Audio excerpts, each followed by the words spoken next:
Just half an hour after takeoff, disaster strikes. With me. I rely on God. The pilot and co-pilot struggle desperately for control of their aircraft. The lives of all on board will depend on these two pilots and what they do during this dive toward the ocean. One of the difficulties that we did have was that when we went over to Egypt and attempted to really get into his background, it became a very sensitive issue for the Egyptian government. The NTSB began the task of interpreting the data from the plane's recorder and radar tracks of its flight path to learn what had made it so suddenly dive into. But meanwhile, the Egyptian public was seized by speculation that the plane had been hit by a missile in order to assassinate 33 returning Egyptian army officers who had been training in the US. On October 31st, 1999, the Boeing 767-300ER, operating the route from Los Angeles to Cairo, crashed into the Atlantic Ocean about 60 miles at about 100 kilometers south of Nantucket Island, Massachusetts, killing all 217 passengers and crew on board, making it the deadliest aviation disaster for EgyptAir.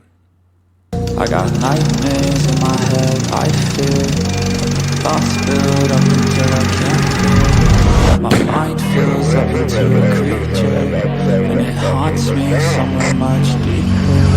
I got nightmares in my head, I fear. Hello and welcome to True Crime Rocket Science. In this analysis, we'll determine to what extent EgyptAir Flight 990 is allegory for Air India 171. Now, just as we are dealing with in the current investigation, please don't form or express an opinion until the final minute of this video, when the information presented is complete. Please don't speculate before you have all the facts. Thank you for your cooperation. Before we get to the rest of this analysis, if you haven't subscribed to the channel, please do. By the way, for those who followed the coverage of the Bayesian yacht, and you may remember that story was also filled with conspiracies. Did someone intentionally assassinate Mike Lynch? Well, Mike Lynch's estate and business partner must pay $740 million to HP Enterprise. That's according to a recent court ruling. And that will effectively bankrupt Mike Lynch's estate. In terms of Air India, I must say, when I investigated this whole area with EgyptAir, I found it really fascinating. And so I hope you do too. If you're finding this analysis worthwhile, please do hit the thanks button and let's get started. The lives of all on board will depend on these two pilots and what they do during this dive toward the ocean. I rely on God. Only 2 days after finding the cockpit voice recorder, leaks from the NTSB led media outlets to accuse Jamil al-Batouti of crashing the plane. 2 weeks after the crash, the NTSB proposed that they hand the investigation over to the United States FBI, as all of the evidence that they had collected up until that point suggested that a criminal act had taken place and that the crash was the result of an intentional act. The source for that is Wikipedia. Do you see, it only took the investigators 2 weeks to determine, based on the investigation up to that point, that this was likely an intentional act from the pilot. But wait, don't make up your mind on this because we're only at the preliminary report stage. The important question here isn't whether a pilot did anything or not. It's how Egypt responded to this phase of the investigation, which is sort of where India is right now. And the answer is, just like India, they didn't like it. The Egyptian authorities refused to accept this idea of an intentional act and repeatedly declined the proposal to hand the investigation over to the FBI. According to Wikipedia, as a result, the NTSB was forced to continue the investigation alone. In other words, they were sort of limited in what they could do. It wasn't really their speciality, because it fell outside their investigative purview. But meanwhile, the Egyptian public was seized by speculation that the plane had been hit by a missile in order to assassinate 33 returning Egyptian army officers who had been training in the US. So the critical question is, was there any evidence of a missile strike? And there would be some clear indicators such as radar showing that, and also the kind of impact in the air of the craft basically being struck and blowing up in the air. Is that what happened? Because there's a world of difference between an explosion and a craft starting to break apart as a result of speed. There's a big difference between that kind of debris. And your debris field would also look quite different. Because of the 10-hour flight time, 2 crews were required.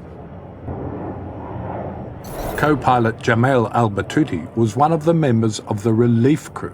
He would feature heavily in the NTSB investigation. Jumping ahead, the NTSB found that the cause of the accident was the airplane's departure from normal cruise flight and then subsequent impact with the Atlantic Ocean, and this part's important, as a result of the relief officer's flight control inputs. And this seems to come from the final report. Now, does the final report explicitly blame anyone? Does it mention the word pilot? Should anyone jump to conclusions if they aren't completely clear about what they're saying? Why are they not being completely clear? If they seem to imply something, does it mean that it's a fact? And if one thinks it is, if one thinks that is a fact, is that speculation? Let's read that sentence again. We want to already put these words on screen. As a result of the relief first officer's flight control inputs. That seems to be a euphemistic way of saying the plane crashed as a result of what the pilot did, right?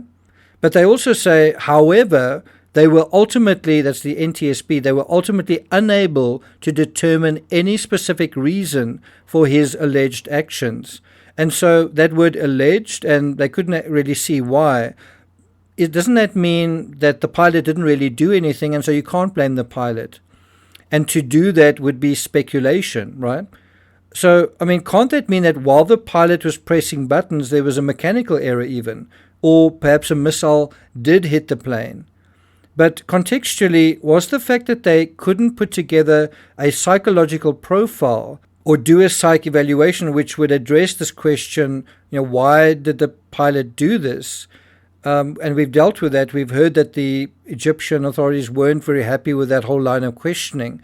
Was that because there wasn't any information, or was that because there wasn't any evidence, or was there some other reason? As I say, we already know Egypt didn't like the direction this was going. What more than that? And that's a great question. Is that the best you can do? Is that all the information you have here? Because it's really a little bit thin. Well, the answer is no. There's actually a lot more information. And I wouldn't be surprised if this is the situation we're dealing with Air India. There is a lot more information, but it's of a sensitive nature. So how does one then take it forward? And who is willing to take it forward?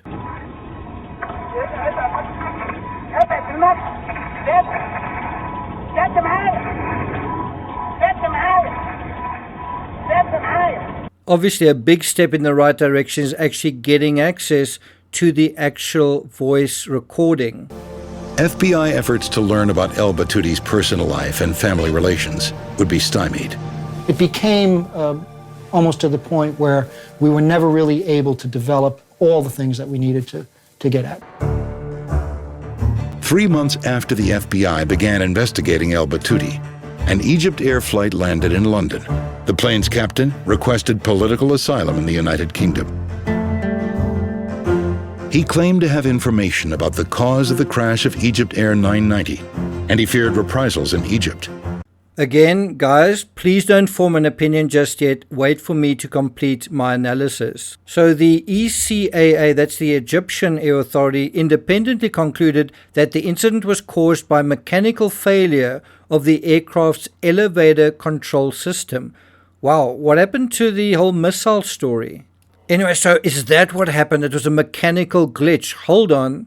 You need to still wait before forming an opinion. Just because this body cleared the pilots doesn't mean we're at the end of the investigation. The Egyptian report suggested several possibilities for the cause of the accident, focusing on the possible failure of one of the right elevator's power control units. However, the NTSB continues to dispute the findings of the ECAA report, claiming that there is no possible explanation for the flight's final movements other than an intentional human act. Intentional human act doesn't mention any names and doesn't include the word pilot, so it could be a lot of things, right? In New York, the FBI continued their investigation at the Hotel Pennsylvania, where EgyptAir had a block booking of rooms for their crews. The investigation that the FBI was able to do as far as Batuti's background probably spanned a period of about a year or so, at least from the records that we were able to obtain. This is a simple plane crash. It was put and made like this for no reason. It shows that it's a cover-up. And from the interviews we did at the various places that he stayed. So he did have, I think, a propensity to engage in behavior with some of the hotel people in terms of sexual misconduct, which, you know, at the time really appeared to be totally out of the realm of what was normal for a person of that status to do. Reported the approach. Another addition was made to the hotel record of sexual harassment of guests and staff by El Battuti. The allegation of the hotel, as far as they said, it happened way before, not one day before the flight. Not one day before the flight, as has been mentioned. The hotel maid told the FBI the incident took place on October 29, 1999, the day before the flight. A husband and father of 5, Gamal El Battuti was notorious for harassing female guests and hotel staff. So this is a situation where the actual events, reality in other words, are disputed. Still, please don't speculate about what could have happened here. Let's stick to the facts. Okay, but I've just given you a bunch of facts. Finally, on March 21, 2002, after a nearly $10 million investigation over 2 years and 5 months, the NTSB publishes its report and determines that the probable cause of the EgyptAir Flight 990 accident is the airplane's departure from normal cruise flight and subsequent impact with the Atlantic Ocean as a result of the Relief First Officer's flight control inputs. But it seems as though the Egyptians did not accept this report from the NTSB, and they said it is obvious that the NTSB has not done the type of professional accident investigation expected by the Egyptian government. In other words, they rejected the report. So at the end of the day, what you have here are two competing realities. And this is where you've got to ask yourself which one is more likely, which one is more credible, and which one has had the narrative sort of change. And we know the one narrative has gone from missiles to glitches to, I don't know, were bird strikes mentioned. But anyway, what we've dealt with here is a broad overview, and I hope I've illustrated just how idiotic it is as more and more information comes to light not to begin to form an opinion. I also think it's fair to form different opinions here, but one opinion is very clearly more on track and fact-based than another. Are you able to tell the difference? In true crime, evidence ultimately narrows like a funnel that starts wide and includes a host of possibilities and scenarios at the outset, but over time must narrow and then begin to exclude many of these scenarios as it accumulates more and more information and reinforcement, and then also reduces to include fewer and fewer until there's only one remaining. Anytime that funnel is inverted, where there's an attempt to keep broadening the possibilities, this tends to show a deliberate attempt to not solve the case. At the end of an investigation, you ought to have a very specific scenario where an integrated view is able to reconcile all the contextual aspects to it. If your opinion is of a vague collection of fuzzy possibilities, what's more likely is, for whatever reason, you don't want the case to be solved, perhaps because of how it reflects on someone or how it appears or the implications. Does that make sense? And so what do you think? Is EgyptAir allegory for Air India? Is it fairly good allegory or is it excellent allegory? What do you reckon? I'm not going to take it further than that, but if you'd like me to dig deeper into the EgyptAir incident and into what was actually said by the pilot in question in the cockpit, because we have that information, as well as more details regarding the first dive, recovery, the climb, the second dive, and then the fatal crash, please let me know in the comments. Thank you for listening, and I'll see you guys next time.